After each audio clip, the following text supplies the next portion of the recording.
नेपथ्य से गीत सुनाई देता है। अंधकार रूपी चोर द्वारा चुराई हुई अपनी संपत्ति को पाने के लिए यह अंबर लक्ष्मी भगवान सूर्य की ओर जा रही है। गीत सुनकर हर्ष से श्रीमान अभिनेता लोग तैयार हो गए लगते हैं, क्योंकि कपट केली कुटनी के प्रवेश का ध्रुवा गीत गाया जा रहा है। तो चले हम लोग आगे के काम को पूरा करें। घोड़े का प्रस्थान। पहला अंक, सोकर उठी हुई कपटकेली का प्रवेश। कपटकेली कपटकेली चारों ओर देखकर, अरे सवेरा हो गया। खिड़की की जाली में से आती हुई सूर्य की नई किरणें गन्ने की पुरानी मदिरा जैसी लग रही है। मदिरा पीने से आलस के कारण मेरी रात कैसे एक ही झपकी में बीत गई। आहा, सवेरे के समय मदिरा की मिठास के क्या कहने। तो फिर अभी ले आऊं। प्रिय वस्तु लिए बिना छुटकारा नहीं। केटी का प्रवेश। दुख से पढ़ो। माता ठीक कहती है, प्रिय वस्तु लिए बिना जाती नहीं। बहुत दिनों से जोड़े आपके गहने रात में चोर ले गए। कुसुमिका क्या कह रही है? सच कह रही हूँ। मदिरा कैसे विष बन गई कि मैं बेजान सी सोती रही। क्या सेध लगाई गई? नहीं। दरवाजा खुला था? नहीं। तो फिर ये कैसे हुआ? पता कीजिए स्वामिनी। अवश्य यह मेरी बेटी का ही काम है, जो फतेहाल जुआरी कलाकरण से प्रेम करती है। हाय हाय, हमारे घर में कोई और लड़की नहीं जो ऐसे धूर्त से प्रेम करती हो। इस चोरी से घर में अब कलह फैलेगा। कुसुमिका, किसी जानकार से पूछना चाहिए। पुराने बाग के मठ में ज्ञान राशि नामक केवली विद्या के जानकार हैं, उनसे पूछने जाऊंगी। मुदगरक को जगा, वह भी मेरे साथ चले। मुदगरक उठो। चेक मुदगरक पैसे ही सोता रहता है, इसे तो नींद के सांप ने डसा है। नीलकंठ ही इसे जगा सकते हैं। इसका मंत्र मैं जानती हूँ। मुदगरक उठो। तुम भी चक्कर वह मदिरा ले आओ। कुसुमकी लाओ, ले जाओ बर्तन। बेटा मुदगरक, जब तक कुसुमिका बर्तनों को धोकर लाती है, हम तुम चलते हैं। दोनों परिक्रम करते हैं।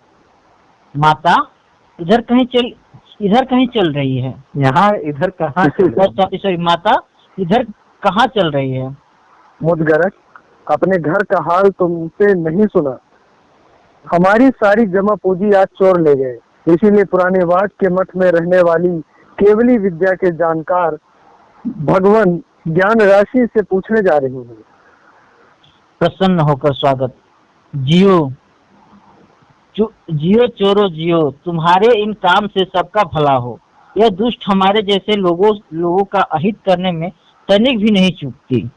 हाय हाय माता, यह कैसे हो गया? मुझे धन के जाने का इतना दुख नहीं जितना इस अपमान का कि स्वामिनी की भी चोरी हो गई। यह आज तक न सुना कि आग को भी कोई जला सकता है। कहेंगे आग को भी कोई जला। धन की हानि तो भाग्य के हाथ है, इसमें क्या अपमान। हमारी माता तो नागरिकों का सर्वस्व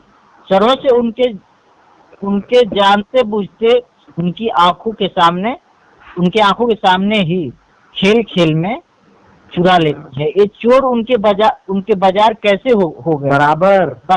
उनके बराबर कैसे हो गए? दिख नहीं रहा। मुदगरक, सब कुछ लुट जाने पर ऐसी टेढ़ी बातों का अवसर नहीं, कुछ उपाय करो। उपाय करता हूँ आकाश की ओर देखकर। हे लोकपालो, अगर तुम्हें हमारी धर्मनारायण माता के धर्मपरायण माता के चुराए गए माल की उपेक्षा की तो आराम से पढ़ो, कोई बात नहीं, आराम से पढ़ो ना बे, गलत मत पढ़ो, बचोगे नहीं। सेठ क्या बेसिर पैर की बातें कर रहे हो? अब सिर पैर की बात करूंगा। अपनी माया से सारे संसार को ठगने वाली हमारी माता को भाग्य से चारों ने ठग लिया। चोरों ने ठग लिया। चारों ध्यान दो।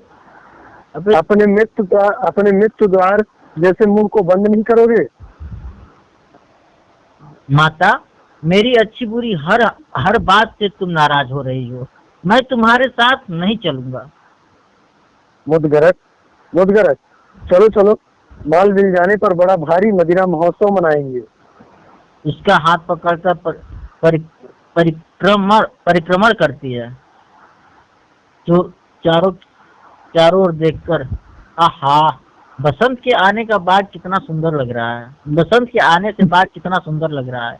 माता, देखो, उन्मुक्त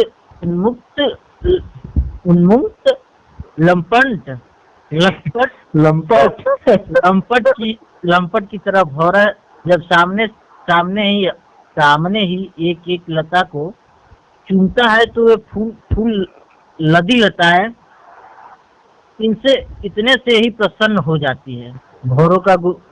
भौरों का गुंजन ऐसा लगता है मानो एक विलासिनी लताएं कामदेव का गीत गा रही हो, और अशोक वृक्ष की हवा से उसका डोलना मानो लय में नृत्य है। मुझ दुखिया को बसंत अच्छा नहीं लग रहा। नहीं, तुम्हें ही नहीं, इस कुंदलता को भी। यह फूलों के गहनों और भौरों के बिना ऐसी चुपचाप है मानो वसंत रूपी चुप ने ठग लिया हो। मुदगरज, जाओ और पता लगाओ कि भगवान मठ में क्या कर रहे हैं। मैं यही ठहरी हूँ। मुदगरज, माता कोई कहवे घुटमुंड वाक्य युद्ध कर रहे हैं। जो एक कह रहा है वही दूसरा दोहरा रहा है। मुदगरज, वह भगवान अपने शिष्यों को पढ़ा रहे हैं। जब तक वह पढ़ाते हैं तब तक हम यही ठहरे। ऐसा ही करते हैं। शिष्य को पढ़ाते हुए ज्ञान राशि और शिष्य कौंडिन्य का प्रवेश। दादा पढ़िए। दोनों श्लोक तुम्हारे गले उतर गए। ज्ञान राशि पेट तक उतर गए। मूर्ख, नाम लेकर मुझे बुलाता है। क्या आपका नाम लेने से पाप होता है? अरे मूर्ख, बड़ों का नाम नहीं लेते। तो फिर पर्वतों का नाम क्यों लेते हैं? विद्या दान के कारण गुरुजन बड़े होते हैं। तुम्हें मुझको गुरु जी कहकर बुलाना चाहिए। गुरु जी, वे दोनों ही श्लोक पेट तक उतर गए। आप सुनिए। सभी गात्रों को देखकर और बार बार विचार करके यही निष्कर्ष निकलता है कि नारी जन का सदैव ध्यान करना चाहिए। धिक्कार मूर्ख, वर्णों के हेर फेर से सब गड़बड़ कर दिया। गुरु जी, क्यों क्रोध करते हैं? आपने खड़िया के वर्ण में जैसा श्लोक लिखा वैसा ही मैंने पढ़ा। लिखने की पार्टी दिखाता है। मूर्ख, अक्षरों को बदल दिया तुमने। तो फिर अब दूसरा पढ़ो। एक सफेद आंख वाले तुम्हें नमस्कार हो। संसार को कष्ट देने वाले तुम्हें नमस्कार हो। पाखंडी महापुरुष, झूठ के भंडार, तुम्हें नमस्कार। अरे नीच, श्वेत कमल के समान मेरी आंखों की हंसी उड़ाता है। शिष्य को मारने को तैयार हो जाता है। जल्दी से दूर हटकर। मुझे क्यों मारते हैं? ये निकम्मे गुरु लोग अपने से अधिक मेधावी शिष्य को सहन नहीं कर पाते, इसलिए मैं जाता हूँ। समझदार लगता है, इसे साथ रखना लाभदायक होगा। बस कौंडिन्य, आओ। मैं नहीं आऊंगा, आप बड़े क्रोधी हैं। कौंडिन्य, मेरे क्रोध से उत्तेजित मत हो। दंड देने वाला राजा सारे संसार का पालन करता है। गर्म होने पर भी सूर्य संसार को सुख देता है। इसी तरह गुरु कठोर होते हुए शिष्य को शास्त्र पढ़ाता है। हितैषियों का ढंग ऐसा ही दिखाई पड़ता है। तो आओ, तुम्हें फिर से सही पाठ पढ़ाता हूँ। सभी शास्त्रों को देखकर और बार बार विचार करके एक यही निष्कर्ष निकलता है कि सदैव नारायण का ध्यान करना चाहिए। श्वेत कमल जैसे नेत्र वाले तुम्हें नमस्कार। संसार का कल्याण करने वाले तुम्हें नमस्कार। महापुरुष पूर्वज ऋषिकेश तुम्हें नमस्कार। मूर्ख ऐसे पढ़। गुरुजी, सचमुच पढ़ाई बहुत बड़ी कठिन है, इससे कुछ लाभ भी नहीं, इसलिए मुझे केवली विद्या पढ़नी है जिससे लोगों का धन मुझे मिल जाए। मूर्ख, धिक्कार है तुम्हें। भोग की लालसा से पीड़ित हो, कैसा मोह। वृक्ष प्रायः शिकारी के जाल को तोड़ने का प्रयत्न करता है, फिर सहसा शौक से विकल होकर प्रमाद के कारण उसमें फंस जाता है। यह मूढ़ संसार बुरे परिणाम वाले विषयों के फंदे को स्वयं ही अपने गले में डालता है और प्रसन्न होता है। मिला नहीं इसलिए ऐसा कहते हैं। आप केवली विद्या नहीं जानते। मूर्ख, मैं ही केवली विद्या जानता हूँ, पर वह कल्याणकारी नहीं, इसलिए मैंने उसे छोड़ दिया है। दैवी सिद्धि युक्ति केवली विद्या हमारे कुल के लिए शत्रु की तरह है, क्योंकि झूठ निकलने के कारण चोरों ने मेरे पिता को मार डाला। खजाने को खोदते हुए काल जैसे नाग ने मेरे भाई को डस लिया। युद्ध की जानकारी विपरीत निकलने के कारण राजा ने मुझे मारना चाहा, इसीलिए मैं सन्यासी हो गया हूँ। 3 पीढ़ियों वाले आपके ज्ञान की महिमा तो समझ गया, अब अपने असली रहस्य मुझे बताइए। मूर्ख, तुम वाचाल हो, केवली विद्या सीखने के योग्य नहीं हो। गुरुजी, वाचालता से मैंने आपका कौन सा रहस्य खोल दिया? तुम तो हमारे लिए अपने जैसे ही हो। तो फिर केवली विद्या जानने वालों के लिए पहला नियम सुनो। बोलने से क्या लाभ, फल ही इसकी कसौटी है। यह कहकर गहरे सोच विचार में पड़ जाओ। प्रश्नों के उल्टे सीधे उत्तर दो, निर्णय न बताओ। कार्य को सिद्ध होता देखकर ऊंचे स्वर में बोलो, यह तो मुझे पहले ही पता था, और किसी झूठे साक्षी को तैयार कर लो।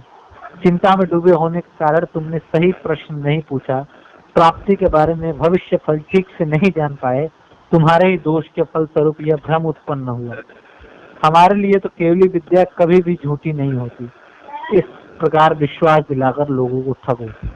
गुरु जी, कुछ समझ में आ रहा है। नेपथ की ओर देखकर आशंका कर, मूर्ख, ठहरो ठहरो, एक पुरुष के साथ कोई महिला इधर आ रही है। कपट के लिए और मुदगरक का प्रवेश। मुदगरक, अच्छा, सचमुच पीने पिलाने के उपयुक्त स्थान है। चुपचाप चलो, चलो जाओ, आओ।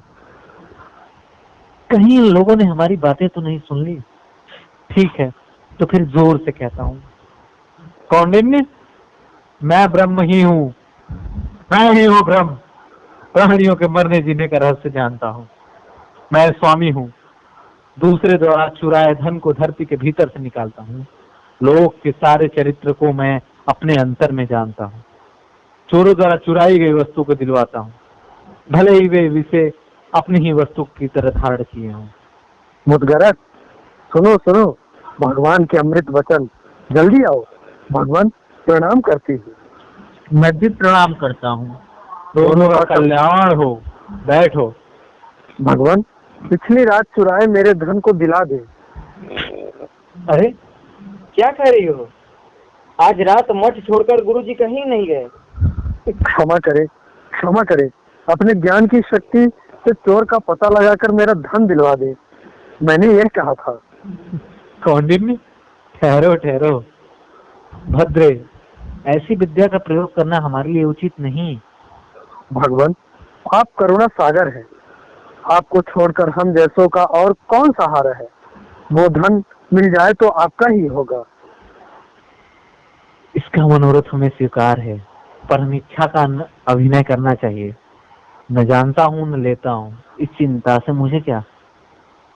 पर स्वीकार करने से ही ढोंगी व्यक्ति को अच्छा फल मिलता है। तुम्हारी अभिलाषा से हम धन्य हुए। कौंडिन्य, केवली विद्या की पुस्तक लाओ, लाभ हानि का निश्चय करो। केवली विद्या की पुस्तक की पूजा करनी चाहिए। मुदगराट, फूल लगाता हूँ। फूल लगाता हूँ। फूल लगाता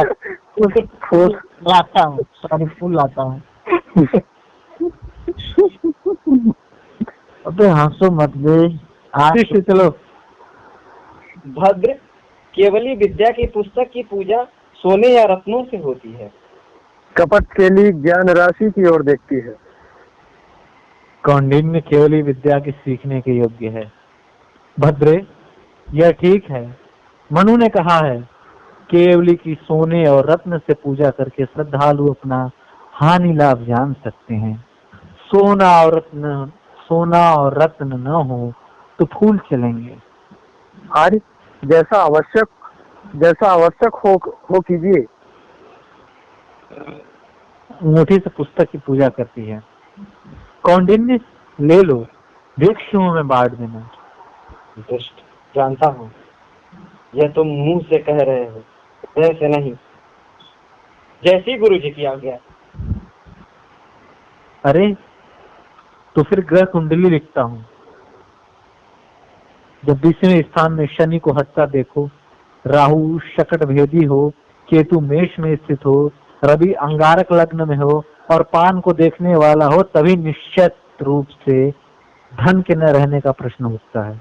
पर यह योग तो नहीं है, तो फिर खोई हुई वस्तु का लाभ होगा। आर्य की कृपा से। अरे गुरु जी की विद्या की महिमा देखो, पूरी शालिहोत्र गाथा कंठस्थ है। कौंडिन्य, बाहर जाकर भविष्य फल जानाओ। बाहर जाकर फिर प्रवेश करते हुए, नाश हो तेरा चेट, तेरा नाश हो। अरे क्यों रे साधु, मुझे कोस रहा है। ठहर ठहर, तेरी ही खोपड़ी से केवली ग्रंथ की पूजा करता हूँ। बचाओ बचाओ, मैं तो भविष्य फल बता रहा हूँ, तुम्हें नहीं कोस रहा। मुदगरक, अपने सत्यानाशी मुंह को बंद नहीं करोगे? महाशय, ठहरो ठहरो, ये कोसना नहीं, भविष्य फल है। अब तुम्हें भविष्य फल लेकर आओ। अरे मैंने तो यही सुना। कहाँ चले गए भैया? ठग रहा है रे, ठग रहा है। बाहर जाकर लौटते हुए आशंका से के ऊपर। अरे क्या बक रहे हो? एक मिनट। अरे मैंने तो यही 67 पेज नीचे। अरे 67 पे ही तो पढ़ा हूँ। अरे मैंने यही सुना। बाहर जाकर लौटते हुए में एक लाइन, अपना लास्ट लाइन उठा तो अंकुश। मुदगरक, अपने सत्यानाशी मुंह को बंद नहीं करोगे? कहाँ गए वे तुम लोग? वही लिख रहे ऊपर गया। बाहर जाकर लौटते हुए के ऊपर तुम कृष्णा पढ़ो। हाँ महाशय, ठहरो ठहरो, ये कोसना नहीं, भविष्य फल है। अब तुम्हें भविष्य फल लेकर आओ। ठग रहा है रे, ठग रहा है। अरे क्या बक रहे हो? अरे मैंने तो यही सुना।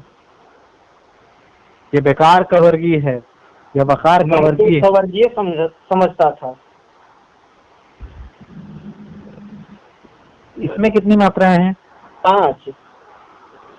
अनुस्वार में कितनी होती हैं? जितनी आप लिख सकें। तो फिर 13 और 5 22। नहीं 20। पूरी 18 होती। सोचिए आर्य। अरे यह तो गणित में बड़ी कुशल है। जैसे भी हो, यह बात समाप्त करता हूँ।